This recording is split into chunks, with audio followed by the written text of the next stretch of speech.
Hello friends, welcome back to Sachin study centre. तो कैसे बानी रहुआ सब, आशा करते नहीं कि बहुत स्वस्थ और ज़बरदस्त हो गए। तो चलिए देखा जा रीजनिंग के मोस्ट इंपॉर्टेंट क्वेश्चन। तो चलिए हमारा पहला क्वेश्चन क्या कह रहा है कि दिए गए शब्द,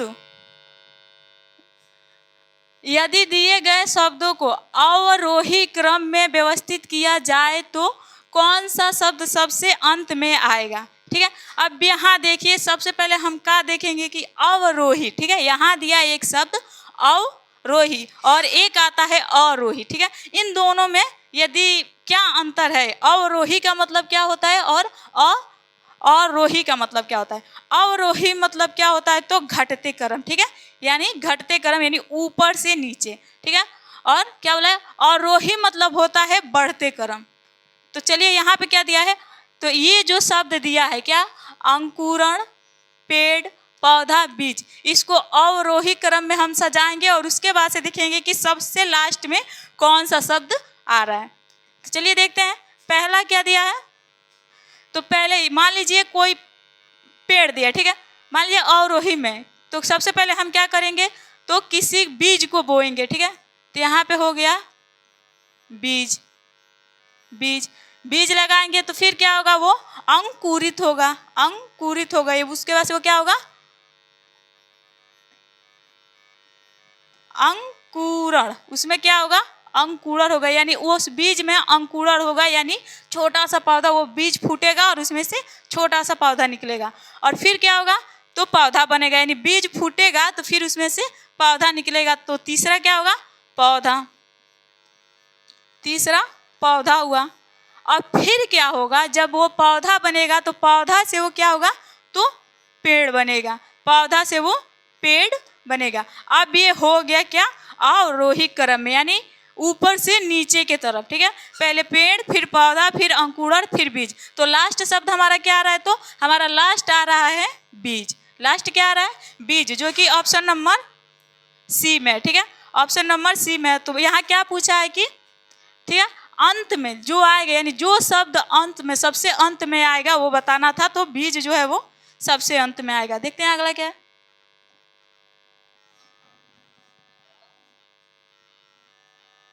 यहाँ बोला है यदि शब्द क्या है 3, 9, 6, 8, 2, 1, 4, 7 में प्रत्येक अंक में, ठीक है, प्रत्येक अंक जो 5 से कम है उसमें 1 जोड़ा जाता है और प्रत्येक अंक जो 5 से अधिक है उसमें 1 घटाया जाता है। तो इस प्रकार ठीक है, इस प्रकार गठित संख्या में कितने अंक 2 बार आएंगे। ठीक है, इसके कहने का मतलब यह है कि मतलब इससे ऐसे इसमें कितने अंक हैं जो 5 से कम है उसमें हम क्या करेंगे तो 1 प्लस कर देंगे, यदि जो 5 से अधिक है उसमें 1 माइनस करेंगे। तो चलिए करते हैं, 3 जो है वो 5 से कम है तो क्या करेंगे 3 के स्थान पर पहले इसको लिखना पड़ेगा। ठीक है, इसको उतारेंगे 3,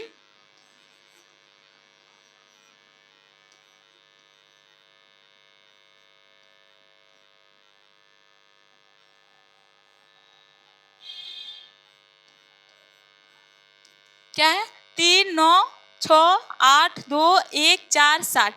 अब क्या करेंगे, क्या बोला है जो 5 से कम है उसमें प्लस का 1 कीजिए, तो हमने यहाँ प्लस का 1 किया तो 4 हुआ। जो 5 से ज़्यादा है उसमें माइनस का 1 कीजिए तो ये 8 हो गया। फिर जो ज़्यादा है उसमें माइनस का 1 तो ये 5 हो गया। अब यहाँ क्या है, यहाँ भी माइनस का 1 करना पड़ेगा तो 7 हो गया और यहाँ प्लस का 1 करना पड़ेगा क्योंकि ये 5 से कम है तो यहाँ पे 3, फिर यहाँ पे 2 हुआ और ये भी 5 से कम है तो यहाँ पे 5 होगा, 1 प्लस करेंगे तो और माइनस करेंगे तो 6 हुआ। अब क्या पूछ रहा है आगे कि तो घटाया जाता है, तो इस प्रकार संगठित, यानी हमने यह संगठित किया। ठीक है, और संख्याओं में कितने अंक 2 बार आएंगे, यानी इनमें से कितने अंक है जो 2 बार आया, तो सिर्फ एक 5 दिख रहा है जो 2 बार आया। 5 जो है वो 2 बार आया तो क्या लिखेंगे, एक ही अंक है जो 5 जो 2 बार आया तो क्या होगा, 1 अंक कितना है जो 2 बार आया, तो 1 अंक है जो 2 बार आया वो 5 है। अगला देखते हैं, दिए गए विकल्प, ठीक है, वैकल्पिक शब्दों में से उस शब्द को चुनिए जो दिए गए शब्दों के अक्षरों का प्रयोग करके बनाया जा सकता है। यानी जो यहाँ पे शब्द दिए हैं, ठीक है, जो अक्षर दिए हैं, ऐसा इनमें कौन सा शब्द है जो इनके प्रयोग करके बनाया जा सकता है, यानी इन शब्दों का प्रयोग करके, इन अक्षरों का प्रयोग करके ये शब्द बनाया जा सकता है। चलिए देखते हैं यह क्वेश्चन क्या है। तो यूपी ट्रिपल एससी 2018 का पूछा गया क्वेश्चन है। ठीक है, चलिए देखते हैं क्या है। तो सबसे पहले हम पहला चेक करेंगे। पहला क्या है? तो पहला है आई। आई है यहाँ, तो हाँ है, इसी तो बना। एन, एन भी है। एस है तो यस भी है यहाँ पे। टी तो टी है। आर है तो आर भी है। यू है तो है। सी, सी दिख रहा है कहीं? तो सी नहीं है, इसका मतलब इससे नहीं बनाया जा सकता। फिर क्या बोला है? टी है, तो हाँ टी है, यहाँ पे टी है। ए है तो ए है यहाँ पे। फिर यल है तो यल भी है, यल है तो यल भी है। और आई है तो हाँ आई भी है यहाँ पे। यस, यस है। यम है तो यम, यम भी है यहाँ पे, मिल गया। ए है तो क्या यहाँ पे दो ए दिया है? ए तो एक ही है, यहाँ पे ए एक ही दिया है और यहाँ पे ए दो दिया है। यहाँ पे ए दो दिया है तो हम इसको भी नहीं बना सकते, क्योंकि इसी सब यही जो अक्षर दिया इसी अक्षरों से बनाना है हमें। तो यहाँ पे तो दो ए की आवश्यकता है और यहाँ हमारा एक ही है, तो इससे भी नहीं बना सकते। अब अगला देखते हैं ई। तो ई हाँ है, ई मिला। एन तो है। टी, टी भी है। आर, आर भी है। और यू, यू भी है यहाँ पे है। यस भी है और टी भी है। यानी ऑप्शन नंबर सी जो है वो जो शब्द दिया है वो सभी इन्हीं अक्षरों से बनाया गया है। तो हमारा आंसर भी क्या होगा? तो सी होगा। चलते हैं अगला देखते हैं क्या है। यहाँ बोल रहा है 5 मित्र। क्या है? 5 मित्र ओ, पी, क्यू, आर तथा एस में से प्रत्येक ने परीक्षा में अलग अलग अंक प्राप्त किए। पी ने आर तथा क्यू से अधिक अंक प्राप्त किए, लेकिन ओ से कम। ओ ने सबसे ज़्यादा अंक प्राप्त नहीं किए और ना ही सबसे कम अंक प्राप्त किए। निम्न में से किसने तीसरे स्थान पर सबसे अधिक अंक प्राप्त किया? ठीक है, अब ये क्या बोल रहा है कि 5 मित्र हैं। ठीक है, 5 मित्रों ने एक एग्जाम में, ठीक है, भाग लिया और क्या किया? अलग अलग अंक प्राप्त किए। तो क्या देखते हैं? पी, आगे देखते हैं, पी ने आर तथा क्यू से अधिक अंक प्राप्त किए। यानी पी नाम का जो व्यक्ति है उन्होंने क्या किया? तो आर और क्यू से अधिक, यानी हमने यहाँ पी को बनाया। ठीक है, आर और क्यू इनके नीचे आ गया, यानी पी से कम है। अब कौन इन दोनों में आगे पीछे है इसके बारे में तो हमें यहाँ नहीं बता रहा है। तो इन दोनों में कौन ज़्यादा कौन कम पाया है ये तो अभी हमें नहीं पता। तो हम क्या करेंगे? इन दोनों को ही एक बराबर लिखेंगे। और फिर क्या कह रहा है? आगे देखते हैं, अंक प्राप्त किए लेकिन ओ से कम। यानी पी ने आर तथा क्यू से अधिक अंक प्राप्त किए लेकिन ओ से कम किया, यानी ओ जो है यहाँ पे आ गया। पी जो है वो इन दोनों से तो बेसी पाया पर ओ से कम पाया। अब आगे देखते हैं, ओ ने सबसे ज़्यादा अंक प्राप्त नहीं किया और ना ही सबसे कम अंक प्राप्त किया। यानी ओ नाम का जो व्यक्ति है वो सबसे ज़्यादा, ये तो साफ बोल दिया कि वो सबसे ज़्यादा अंक प्राप्त नहीं किया और ना ही सबसे कम। तो सबसे ज़्यादा अंक 4 तो हमने देख ही लिया, बचा कौन? 5वां यानी यश। तो यदि ओ सबसे ज़्यादा नहीं पाया तो बचा हमारा यश, तो यश पाया होगा सबसे ज़्यादा अंक, तो यश को लेते हैं। ठीक है, आगे देखते हैं क्या बोला है। निम्न में से किसने तीसरे स्थान पर सबसे अधिक अंक प्राप्त किए? अब तीसरे स्थान पर इन दोनों में तो डिसाइड नहीं हुआ कि कौन ज़्यादा पाया, पर हमें जो निकालना था वो तो दिख रहा है कि तीसरे स्थान पे कौन सबसे ज़्यादा पाया? तो पी पाया। तो ऑप्शन नंबर सी जो है वो हमारा आंसर हो जाएगा। सबसे ज़्यादा तीसरे नंबर पे कौन पाया? तो पी पाया। अब क्या बोल रहा है? ए डी से नाटा है परंतु सी से लंबा है। डी बी से नाटा है परंतु ए से लंबा है। ई ए से नाटा है परंतु सी से लंबा है। तो सबसे लंबा 2 है, यानी सबसे लंबे 2 कौन है? ठीक है, तो चलिए इसको हम बनाते हैं। ए जो है क्या है? डी से नाटा है, यानी ए नाम का जो व्यक्ति है वो डी से नाटा है परंतु सी से लंबा है, यानी सी यहाँ होगा। यानी ए जो है वो डी से तो नाटा है परंतु सी से लंबा है। सी से लंबा यानी सी इससे भी छोटा है। आगे देखते हैं, डी बी से नाटा है परंतु ए से लंबा है, यानी डी नाम का जो व्यक्ति है वो क्या है, बी से लंबा है परंतु ए से, सॉरी, डी नाम का जो व्यक्ति है डी बी से नाटा है परंतु ए से लंबा है, यानी डी जो है वो क्या है, बी से, तो बी से नाटा है, यानी बी से छोटा है परंतु ए से लंबा है, यानी ए यहाँ पे है तो ए से लंबा है। ई ए से नाटा है परंतु सी से लंबा है, यानी ई जो है वो ए से नाटा है यानी और सी से लंबा है, तो ई यहाँ पे आएगा। ए से छोटा है और सी से लंबा है, तो सबसे लंबे दो हैं, यानी इनमें से सबसे लंबे दो कौन है, तो इनमें से बी और डी क्या है, ये सबसे लंबे हैं, बी और डी, ऑप्शन नंबर सी। निम्नलिखित प्रश्नों में दिए गए विकल्पों में से विषम चुनिए, ठीक है, इसमें से हमें विषम बताना है, तो क्या है, उछलना, चहचहाना, हिनहिनाना और मिमियाना, ठीक है, और इसमें से हमें विषम बताना है कि विषम क्या होगा। तो देखिए, ये चहचहाना ये चिड़िया की आवाज़ है, ठीक है, और क्या वाला है, हिनियाना ये जो है वो घोड़े की आवाज़ है, घोड़ा क्या करता है तो हिनहिनाता है, और क्या है, मिमियाना यानी बकरी, बकरी क्या है, मिमियाती है। बट ये उछलना क्या है, उछलना अलग नहीं हुआ, मान लीजिए ये तो आवाज़ है, ठीक है, ये जानवरों द्वारा निकाला गया आवाज़ है, पर उछलना क्या किसी का आवाज़ है, नहीं ना, उछलना क्या है, एक स्टेप है, तो क्या होगा, ये अलग हो गया, उछलना अलग हुआ। प्रश्न नंबर क्या है 7, उसका आंसर क्या होगा, तो उसका आंसर ए होगा। अब यहाँ भी सेम है, इसमें से क्या करना है, तो विषम को छांटना है, तो क्या बोला है, हल्का, हल्का का विपरीत क्या दिया है, तो भारी दिया है। अपराध का विपरीत क्या दिया है, तो आरोप। छोटा का लंबा, स्त्री का क्या है, पुरुष का स्त्री। तो क्या अपराध का जो विलोम दिया जाता है वो आरोप हो सकता है, अपराध का विलोम आरोप होता है, नहीं, अपराध का विलोम आरोप नहीं होगा, ये क्या है, ये अलग है, इनसे अलग है। हल्का का भारी होगा, छोटा का लंबा होगा, पुरुष का स्त्री होगा, लेकिन अपराध का आरोप नहीं हो सकता।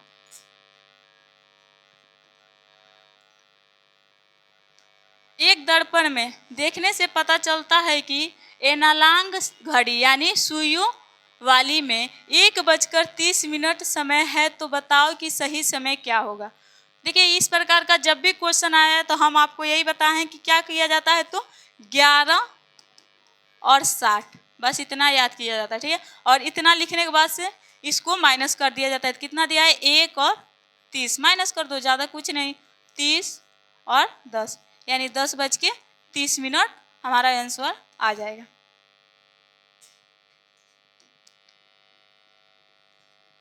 अब देखिए क्या बोल रहा है, गणितीय चिन्हों के उस सही संयोजन का चयन करें जिसे निम्नलिखित समीकरण में तारांकित प्रतीकों यानी ये जो दिया है ना हैशटैग के स्थान पर रखने पर यह संतुलित हो जाए, ठीक है।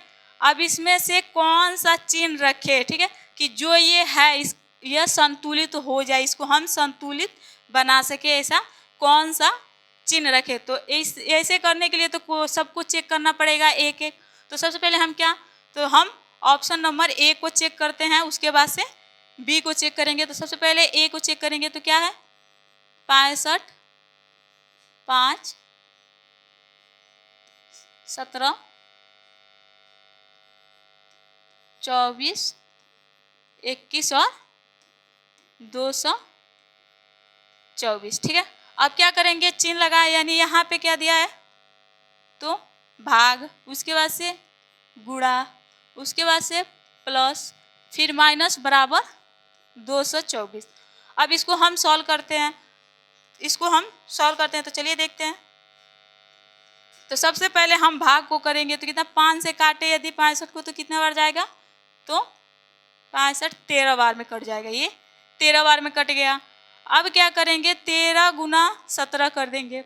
तो 13 × 17 करें तो कितना आएगा, 13 गुना यदि हम 17 कर रहे हैं तो 221, 13 × 17 किए तो 221 आया, यानी हमने यहाँ तक सॉल्व कर लिया। उसके बाद क्या करेंगे, प्लस 24 - 21 बराबर 224। अब क्या करेंगे, -21 है तो दो क्या बोलता है 24 में -21 कर देंगे तो कितना बचेगा, तो यहाँ 3 बचेगा। और 221 में प्लस का 3 कर दे तो कितना आ जाएगा, 224। और बराबर कितना दिया है, 224। यानी ऑप्शन नंबर ए में ही हमारा ये संतुलित हो गया, यानी ऑप्शन नंबर ए हमारा आंसर हो गया। यहाँ बोला है एक पिता की आयु माँ की आयु से 7 वर्ष अधिक है, यानी पिताजी की आयु माता जी की आयु से 7 वर्ष अधिक है और माँ इस समय अपनी पुत्र की आयु की 3 गुनी है। ठीक है, इस समय पुत्र की आयु कितना है, तो 10 वर्ष है। तद अनुसार पुत्री की आयु कितना है, 10 वर्ष है। और पुत्री के जन्म के समय क्या है, पिताजी की आयु क्या होगी ये पूछ रहा है। तो देखते हैं क्या है, पिता की आयु माँ की आयु से 7 गुनी है और माँ की आयु क्या है, तो पुत्री की आयु से 3 गुनी है और पुत्री की आयु कितना दिया है, तो 10 वर्ष दिया है। तो सबसे पहले हम लिखेंगे पुत्री की आयु कितना है, 10 वर्ष और माता जी की आयु क्या है, तो पुत्री की आयु से 3 गुना अधिक है। तो 10 का गुना हम 3 से कर देंगे तो कितना हुआ, तो 30। यानी माँ की आयु कितना आया, तो 30 वर्ष आया। और उसके बाद से क्या है, माता जी से पिताजी की आयु कितनी है, यानी माँ से पिता की आयु क्या है, 7 वर्ष अधिक है। तो पिता की आयु कितना आ गया, तो 37 वर्ष। 37 वर्ष। अब हमने निकाल लिया क्या हुआ, माँ है पुत्री यदि 10 वर्ष है तो माँ है 30 वर्ष की और पिताजी 37 वर्ष, यानी पिता जो है 37 वर्ष का। तो आगे क्या बोल रहा है कि तद अनुसार पुत्री के जन्म के समय पिता की आयु कितनी होगी, यानी पुत्री के जन्म के समय पिता की आयु कितनी, तो पुत्री टोटल कितने वर्ष की हुई, तो 10 वर्ष की। तो उसका जन्म तो क्या करेंगे, पिताजी की आयु कितना है, तो 37 माइनस का 10 कर देंगे, यानी 37 में माइनस का 10 कर देंगे तो उस टाइम वो कितने वर्ष के थे, तो वो 27 वर्ष के थे उस टाइम। यानी पुत्री के जन्म के समय पिताजी की आयु क्या थी, तो वो 27 वर्ष के थे। 27 है तो ऑप्शन नंबर ए में है 27 वर्ष। ये भी आयु का ही क्वेश्चन है। क्या बोला है, पिता और पुत्र की वर्तमान आयु का योग 45 वर्ष है। 5 वर्ष पहले उनकी आयु का अनुपात क्या है, तो 6:1 था। पिता की वर्तमान आयु ज्ञात कीजिए। ठीक है, देखिए अभी क्या कर रहा है, वर्तमान में पिता और पुत्र की आयु का योग कितना दिया है, तो 45 वर्ष दिया है। यानी दोनों की उम्र को जोड़कर वर्तमान में जितना उनका उम्र है उनको प्लस करके कितना दिया है, तो 45 वर्ष दिया है। 5 वर्ष पहले, ठीक है, 5 वर्ष पहले दोनों की आयु का अनुपात कितना था, तो 6:1 था। 5 वर्ष पहले, यानी माइनस का 5 नहीं करेंगे, ये दोनों लोग का उम्र जोड़ा गया है ना, तो क्या करेंगे, यदि हम माइनस भी करेंगे तो 5 वर्ष पिताजी भी पीछे जाएंगे और 5 वर्ष उनका पुत्र भी पीछे जाएगा। तो दोनों को मिलाकर कितना हुआ, तो 10 वर्ष हुआ। दोनों को मिलाकर कितना हुआ, तो 10 वर्ष हुआ। और क्या अनुपात कितना दिया है, तो 6:1। अब हम इसको यदि 5 वर्ष पीछे जाए, दोनों की आयु को जोड़ा गया है तो क्या होगा, तो 35 वर्ष होगा। और उस टाइम का अनुपात कितना है, तो 6:1 है। तो अब हम क्या करेंगे, इन दोनों अनुपात को प्लस कर देंगे। कितना हो जाएगा, 6 और 1 7, और 7 से काटेंगे उस समय का आयु जो है वो कितना है, तो 7 पंजे 35। 5 बार में गया, इनको प्लस किए तो 7 हुआ। और 7 से यदि 35 को काटे तो 5 बार में गया। अब दोनों का आयु निकालेंगे तो क्या था, 6 से गुना करेंगे 5 से तो कितना हो जाएगा, 30। 6 पंजे 30 और 1 क्या होगा, तो यहाँ पे 5। अब इस टाइम यानी 5 वर्ष पीछे जाए तो पिता का आयु 30 वर्ष आ गया और पुत्र की आयु जो है वो 5 वर्ष आ गया। अब वर्तमान आयु पूछा, यानी पिता की वर्तमान आयु बताएं। तो वर्तमान आयु यानी 5 वर्ष ये पीछे का है। अब वर्तमान निकालना है तो प्लस का 5 कर देंगे तो कितना हो जाएगा, 35 वर्ष। यानी पिता जो है वर्तमान में 35 वर्ष के हो रहे हैं। ऑप्शन नंबर सी में इसका आंसर है। यहाँ बोला है उस वेन आरेख का चयन करें जो दिए गए वर्गों को बेहतर ढंग से दर्शाता है। ठीक है, क्या दिया है, सामाजिक विज्ञान, ठीक है, मनोविज्ञान और समाज शास्त्र। सामाजिक विज्ञान दिया है और मनोविज्ञान दिया है और फिर समाज शास्त्र दिया है।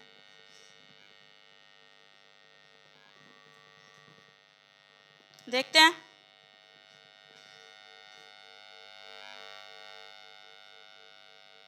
आप लोग देखिए उसको क्या होगा आंसर, उसका क्या होगा।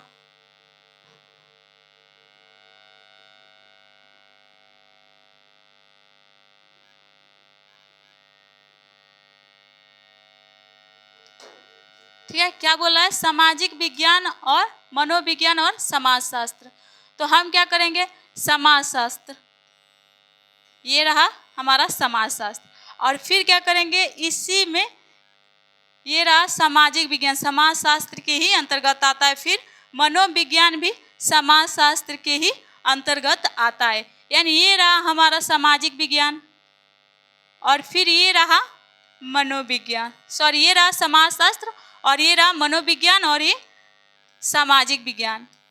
ये क्या है, ये जो समाज, क्या बोलते हैं, सामाजिक विज्ञान और मनोविज्ञान, ये दोनों ही समाज शास्त्र के ही अंतर्गत आते हैं। तो इस टाइप का जो वेन आरेख है कौन इस तरीके से दिख रहा है, तो ऑप्शन नंबर ए जो है वो दिख रहा है। अगला देखते हैं क्या है, यहाँ बोल रहा है दिए गए पैटर्न को अध्ययन क्या है, ध्यानपूर्वक करें और उस संख्या का चयन करें जो इसके प्रश्नवाचक चिन्ह के स्थान पर आएगा। ठीक है, यानी ये जो संख्या दिया है वो प्लस माइनस कुछ भी करके हमें इतना लाना है, सेम इसको भी इतना लाना है, और सेम इसी रूल से ये भी करके और यहाँ पे इसका आंसर लाना है। तो चलिए देखते हैं।